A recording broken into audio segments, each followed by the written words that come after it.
Olá!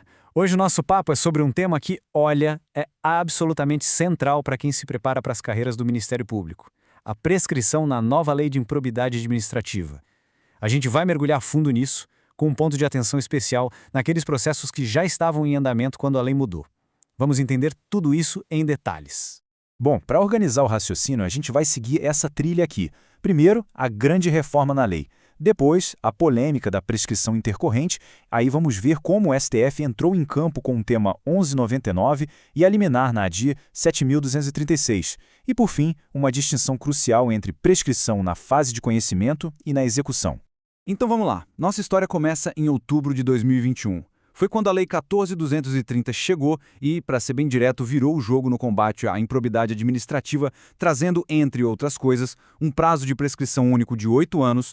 E essa lei não foi qualquer coisinha, não. Ela trouxe regras de prescrição tão impactantes que logo de cara surgiu uma dúvida gigantesca. E os milhares de processos que já estavam rolando na justiça.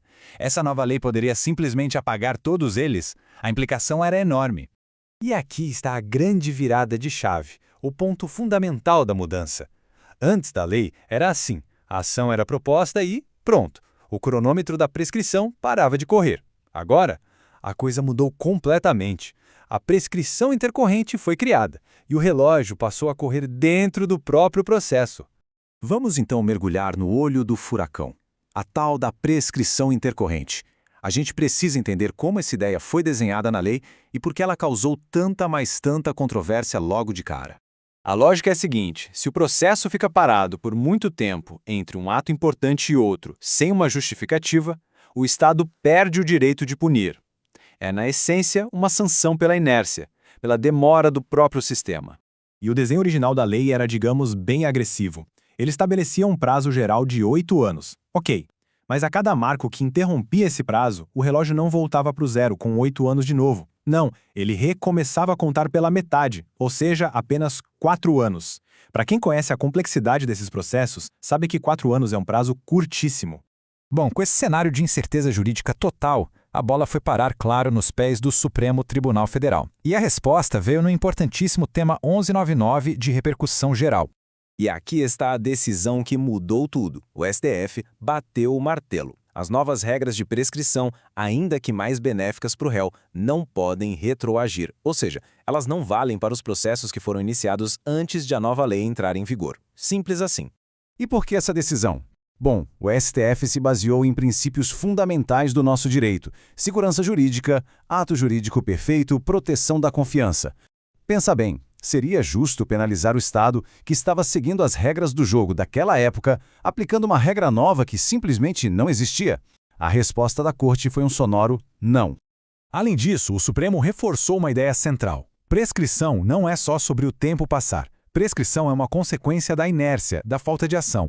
Se o Ministério Público foi dirigente e tocou o processo para frente, seguindo as leis da época, não faz sentido falar em prescrição.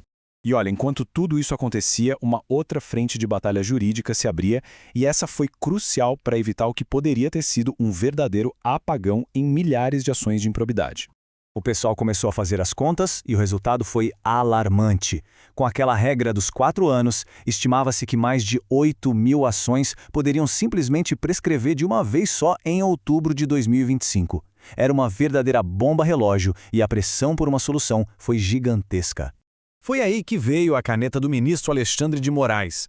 Ele deu uma medida cautelar que foi, na prática, um balde de água fria na parte mais polêmica da lei. Aquela regra de que o prazo recomeçaria pela metade, lembra? Pois é, ela foi suspensa.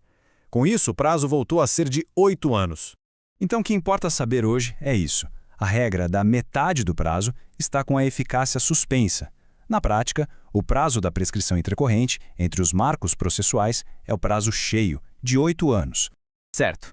Agora, para fechar o nosso raciocínio, a gente precisa fazer uma última distinção, que é vital, especialmente para quem está estudando para provas.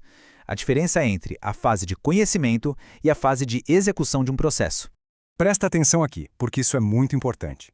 Na fase de conhecimento, ou seja, enquanto se discute se a pessoa é culpada ou inocente, vale a regra da prescrição intercorrente que a gente discutiu.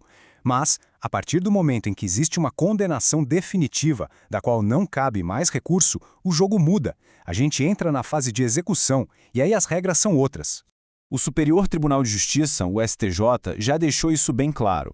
Essa novidade da prescrição intercorrente não foi feita para a fase de execução. Nessa etapa, o que vale é a chamada prescrição da pretensão executória, que segue a súmula 150 do STF. E o que ela diz? Que o prazo para executar a pena é o mesmo da ação principal, ou seja, 8 anos, contados do trânsito em julgado. Então, vamos organizar as ideias? Anota aí os pontos essenciais para levar para qualquer prova.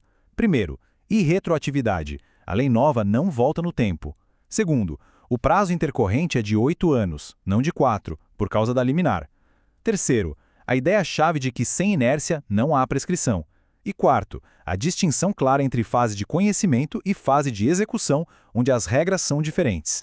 Isso tudo nos leva a uma reflexão, né? Ok, o Supremo estabilizou o cenário jurídico, mas a pergunta que fica é, na prática, o Estado, o Ministério Público, vai conseguir dar conta de investigar e processar casos complexos de improbidade com esse relógio de 8 anos sempre correndo?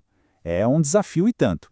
Bom, é isso. Se essa nossa análise ajudou a clarear as ideias, não se esqueça de deixar um like e se inscrever aqui no canal, porque ajuda demais a gente a continuar produzindo material focado e aprofundado como este.